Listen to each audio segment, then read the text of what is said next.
할렐루야. 오늘은 3월 6일, 3월 첫째 주이면서 동시에 사순절 첫째 주일이기도 합니다. 오늘 하나님께서 주신 말씀은 구약성경 레위기 20장 26절 한 절입니다.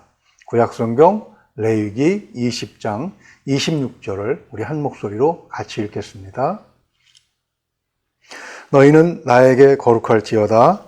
이는 나 여호와가 거룩하고 내가 또 너희를 나의 소유로 삼으려고 너희를 만민 중에서 구별하였음이니라. 아멘. 기도합니다.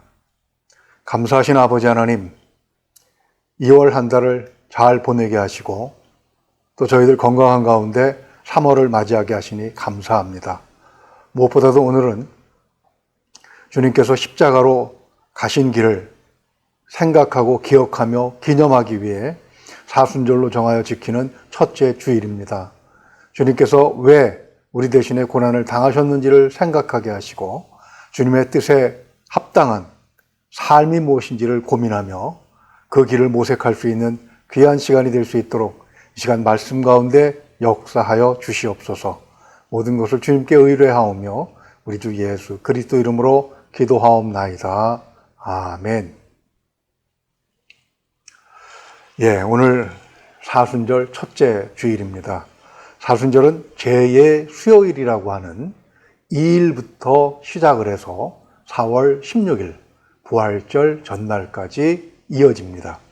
사순절의 의미는 주님께서 우리를 위해서 십자가에서 고난을 당하시고 죽임을 당하신 그것을 기억하고 기념하는 날입니다. 왜 하나님의 아들이 그렇게 하셔야 했는지를 생각하면서 오랫동안 교회가 지켜온 명절이지요. 로마 카톨릭으로부터 물려받은 유산이기 때문에 경시하는 경향도 있기는 합니다. 그렇지만 주님의 고난과 죽음 그리고 부활을 생각하며 경건한 시간을 갖는다는 의미에서 보면 충분한 의의가 있는 시간이라고 생각을 합니다. 이 시간 우리에게 중요한 것을 바울 사도는 로마서 5장 10절에서 이렇게 가르쳐주고 있습니다. 곧 우리가 원수 되었을 때에 그의 아들의 죽으심으로 말미암아 하나님과 화목하게 되었은즉 화목하게 된 자로서는 더욱 그의 살으심으로 말미암아 구원을 받을 것이니라. 아멘. 우리는 매년 이날을 맞을 때마다 해야 하는 질문 한 가지를 가지고 있습니다. 왜 하나님께서 아들을 화목 제물로 받으시고 죄로 인해 하나님의 원수가 되었던 우리를 구원하셨는가 하는 것이죠.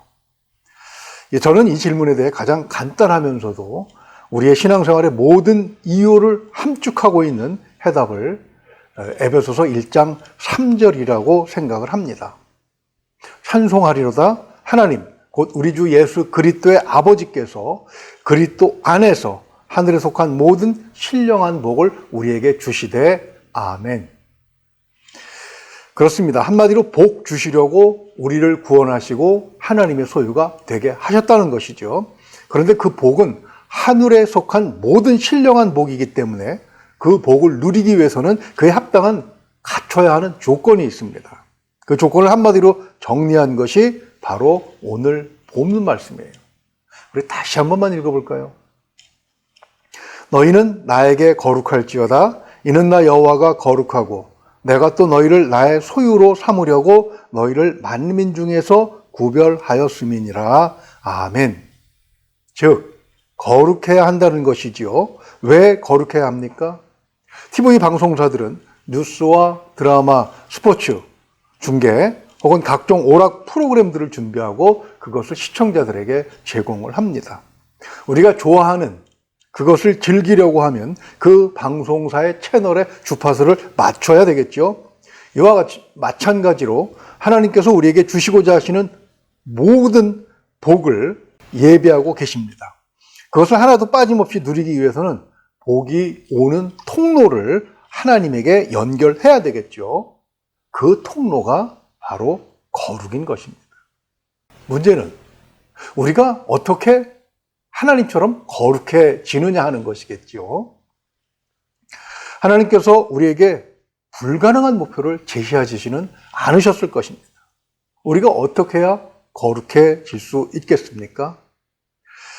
오늘 우리에게 주신 본문 레위기 20장 26절이 들어있는 성경 레위기에서 그 해답을 찾을 수가 있습니다. 레위기 마지막 장 마지막 절 한 절만 같이 읽죠. 레위기 27장 34절입니다. 이것은 여호와께서 시내산에서 이스라엘 자손을 위하여 모세에게 명령하신 계명이니라. 아멘. 레위기는 제사법을 비롯해서 하나님께서 이스라엘과 함께 하시기 위해서 필요한 그런 다양한 규정들이 명령의 형태로 기록되어 있는 책입니다. 명령으로 주어진 이 규정들을 지키는 것이 바로 거룩이라는 것이죠. 하나님께서는 이 명령을 시내산에서 주셨습니다. 주신 이유는 이스라엘 자손을 위해서라고 말씀하고 계세요. 즉 복을 받아 누리게 하시기 위한 것이라는 것입니다. 하나님께서 백성에게 명령하셨다는 것은 모세에게 먼저 말씀을 주셨다는 것을 의미하지요. 그 후에 모세는 백성들에게 이 말씀을 알게 해줍니다. 알아야 지킬 수 있는 것 아니겠습니까? 레위기는 27장으로 되어 있다고 말씀드렸습니다. 결코 작은 분량은 아니죠. 새벽에 레위기를 강의하는데 약 4개월하고 보름이 더 걸렸습니다. 하루에 20분으로 잡고 주 5일 이렇게 시간을 계산해 보니까 약 1800분이 나오더군요. 30시간입니다. 짧지 않은 시간이었습니다. 레위기 강해를 마치면서 문득 이런 생각이 들었어요. 이스라엘 백성들은 이 말씀을 얼마 동안 어떤 방식으로 가르침을 받았을까 하는 것입니다. 이 생각을 하면서 얻은 첫 번째 교훈은 거룩해지기 위해서는 시간을 들여야 한다는 것이었습니다. 레위기는 민수기로 이어집니다. 민수기는 레위기의 가르침을 받은 백성이 가나안 땅을 향해 출발하기 위해 인구 조사를 하라시는 명령이 주어지는 것부터 시작을 합니다. 즉 어떤 단체 행동에 필요한 규칙을 배우는 오리엔테이션이 끝나고 이제 출발을 위해서 출석 체크하게 하신 것이 바로 민수기지요. 그 명령이 언제 주어졌는지를 민수기 1장 1절은 이렇게 기록하고 있습니다.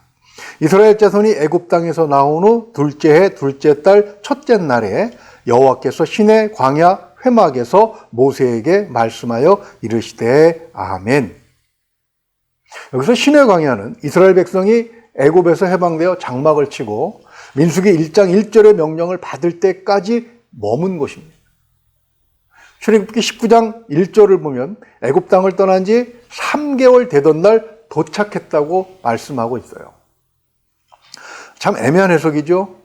영어 성경 뉴 인터내셔널 버전을 보게 되면 그 3개월에 on the very day라는 해석을 덧붙여서 번역하고 있습니다. 꽉 채운 3개월이라는 그런 뜻이겠죠. 출애굽기 12장을 보게 되면 이스라엘이 6월절 양을 먹고 있는 시간에 하나님의 죽음의 사자가 애굽을 휩쓸고 지나가지요. 애굽에 있는 장자들이 다 죽는 그 비통한 사건을 겪고 나서 애굽의 왕 바로는 모세를 불러 얼른 빨리 백성을 데리고 나가라고 그렇게 쫓아냅니다. 그날이 바로 유대인의 달력으로 1월 15일입니다. 꽉 찬 3개월이니까 4월 15일에 시내 광야에 도착했다는 것이죠. 민수기 1장 1절의 시간까지 계산해 보게 되면 그때부터 9개월 15일간 시내 광야에 머물러 있었다는 계산이 나오죠. 그 시간은 모세가 하나님께 말씀을 받은 시간과 성막을 제작한 시간, 그리고 레위기의 말씀을 백성에게 가르친 시간이 포함이 됩니다. 모세가 하나님의 말씀을 받은 시간은 40일씩 2번이에요. 첫 번째 말씀을 받기까지 모세는 40일을 하나님 앞에서 지냈어요. 하나님께서 주신 십계명을 들고 내려왔을 때 그가 본 것은 이스라엘 백성이 금으로 송아지를 만들어 놓고 음란하게 제사를 지내는 모습이었습니다. 모세는 그만 분이 나서 하나님께서 주신 십계명의 두 돌판을 던져 깨버리지요. 그리고 다시 하나님 앞에 말씀을 받으러 갑니다. 그때도 역시 40일이었어요. 그래서 앞뒤 준비 기간을 다하면 약 90일에서 100일 정도 하나님께서 모세에게 말씀을 주신 기간이라고 보게 되는 것이지요. 성막 제작 기간은 모세가 두 번째 하산 후부터 시작을 합니다. 출애굽기 40장 17절을 보게 되면 2년 1월 1일에 완성이 돼요. 민수기 1장 1절의 말씀은 그 뒤 한 달 뒤에 주어진 것입니다.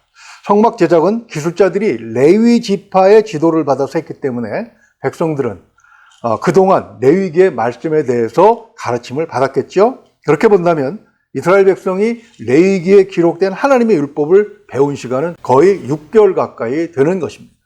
이 짧지 않은 시간의 의미는 거룩해지기 위해서는 시간을 들여야 한다는 것이지요. 하나님의 말씀을 읽고 듣는 시간을 아까워하지 마시기 바랍니다. 바쁘고 정신이 없을 때도 많죠. 그렇다고 해도 그 시간은 빼놓아야 해요. 그 시간에 주어지는 복은 하늘의 신령한 것입니다. 세상이 줄 수 없는 것이죠. 계산할 수 없을 만큼 그렇게 귀한 것임을 여러분 기억해야 합니다. 가르침을 받는 시간과 방식에 대해서 생각할 때 얻은 두 번째 교훈은 바로 그것입니다. 그 시간 자체에서 복과 은혜를 누린다는 것이죠. 출애굽기 12장 37절에서 38절을 한번 같이 읽겠습니다. 이스라엘 자손이 라암셋을 떠나서 숫곳에 이르니 유아 외에 보행하는 장정이 60만 가량이요 수많은 잡족과 양과 소와 힘이 많은 가축이 그들과 함께 하였으며 아멘.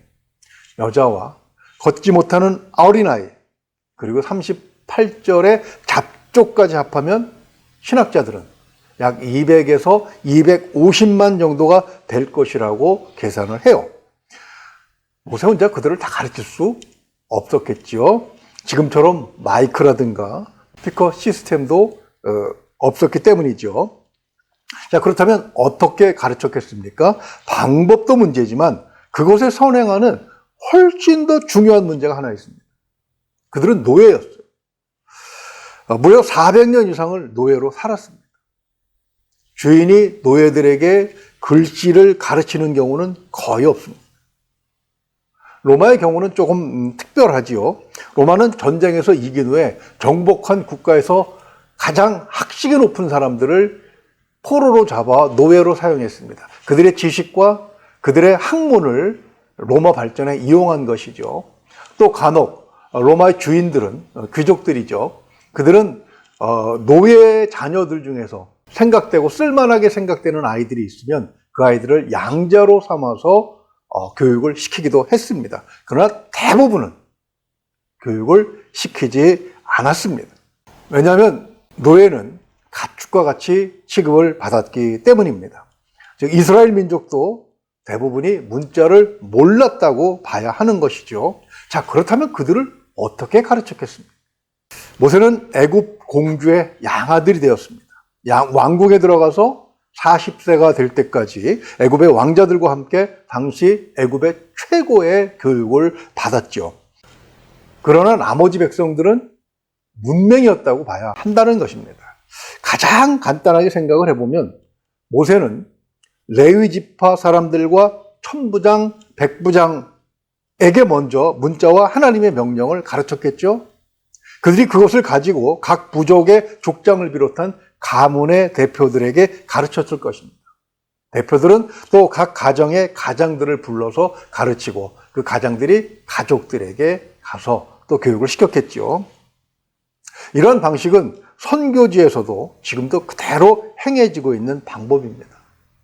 문자가 없는 곳에 가서는 문자를 가르치고 그리고 성경을 번역해서 가르쳐 주는 방식이죠.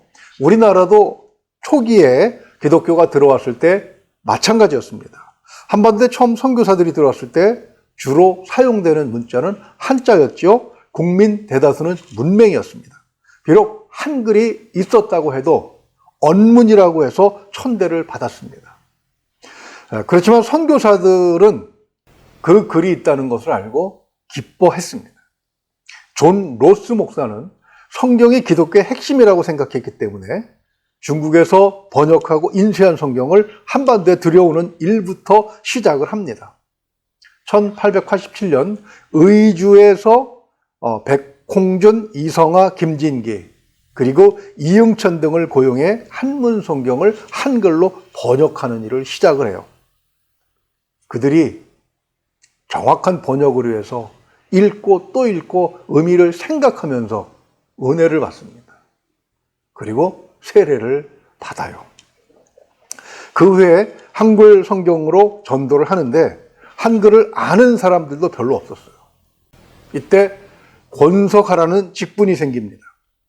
이분들은 성경을 팔기 위해서 전국 방방곡곡 시골이나 산골에 들어갑니다. 가서 사랑방에 그 동네의 부녀자들을 모아놓고 한글을 먼저 가르쳐요.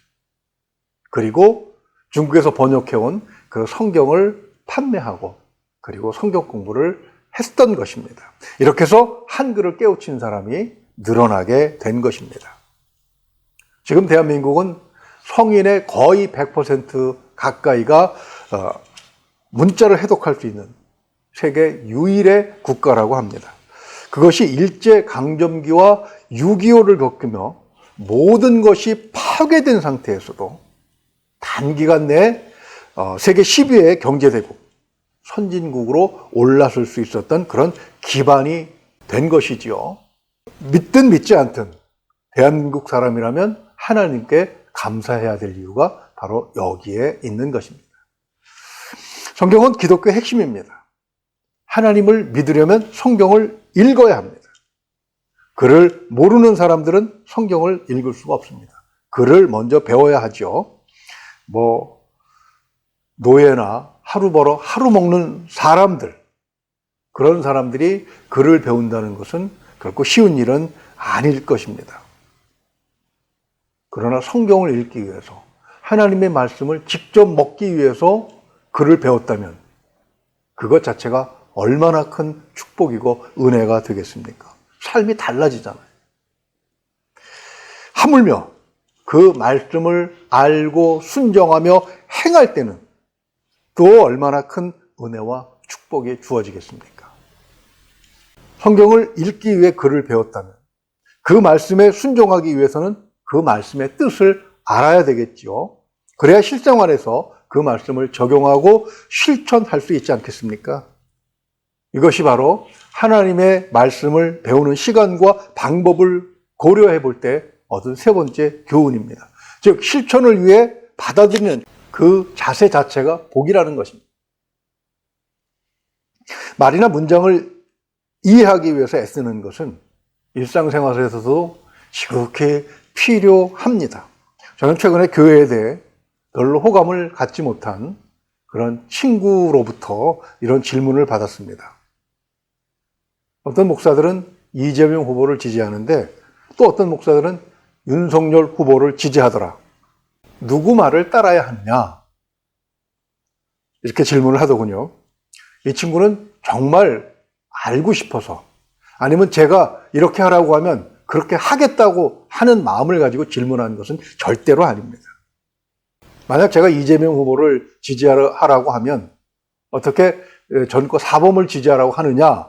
그렇게 비난을 할 것이고 제가 윤석열 후보를 지지하라고 하면 진건법상과 뭔가 하는 무당에게 지시를 받는 사람에게 어떻게 표를 주라고 하느냐?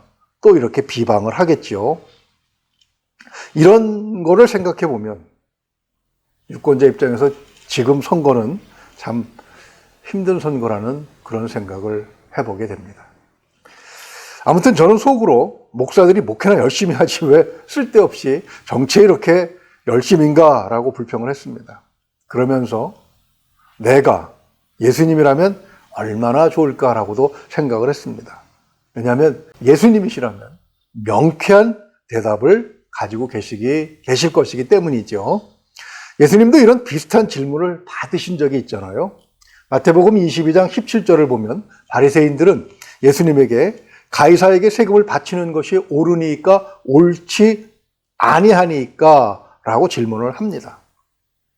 사실 그 질문의 목적은 정말 몰라서 진짜 알고 싶어서 그런 것이 아니었죠. 15절을 보면은요, 어떻게 하면 예수를 말의 올무에 걸리게 할까 상의하다가 나온 악한 의도에서 나온 질문입니다. 물론 주님이 그런 조잡한 올무에 걸리실 리는 없지요. 주님은 마태복음 22장 21절에서 가이사의 것은 가이사에게, 하나님의 것은 하나님에게 바치라는 기가 막힌 대답으로 그들의 악한 의도를 단번에 꺾어 버리셨습니다. 사실 정치에 관한 우리가 할 수 있는 대답은 오직 한 가지뿐입니다. 판단은 정치적으로 하되 결정은 하나님의 뜻 안에서 해야 된다는 것이죠. 후보들은 긴 시간 선거 기간 동안 내가 왜 대통령이 되겠다고 나섰는지 그 소견과 공약을 발표했습니다. 그리고 그가 어떤 사람인지, 과연 그 공약을 지킬 정직한 사람인지 아닌지도 언론을 통해서 낱낱이 밝혀졌어요. 지금도 드러나고 있죠. 글을 읽고 한국말을 이해할 수 있는 사람이라면, 그래서 주의를 집중해서 그들이 하는 말, 그리고 기사가 의미하는 말을 이해하고자 했다면 누구라도 이해할 수 있었을 것입니다. 우리는 크리스천이기에 한 가지 더 해야 하는 것이 있죠. 즉 하나님 앞에서 기도를 해야 합니다. 내 생각과 내 판단은 이렇습니다.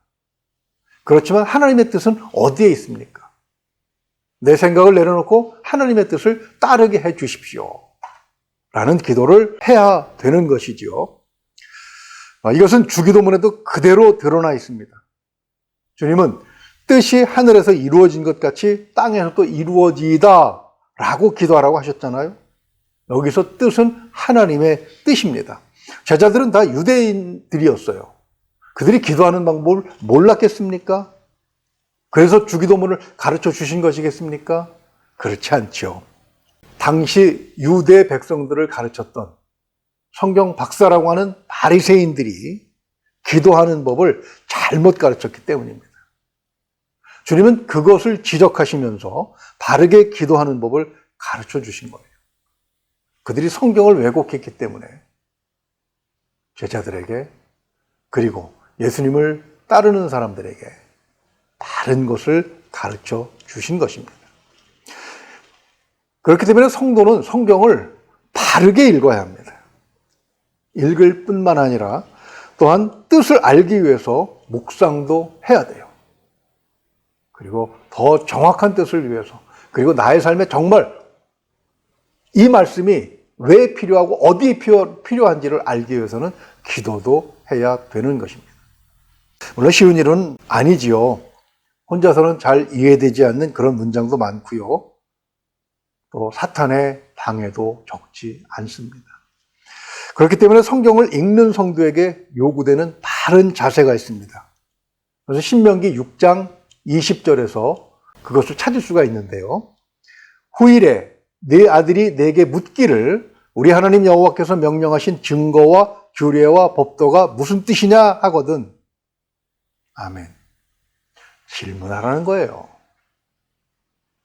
이미 잘 알고 있는 말씀이라도 내가 알고 있는 그 뜻 위에 또 다른 의미가 없나? 라고 질문하면서 읽어야 된다는 것입니다.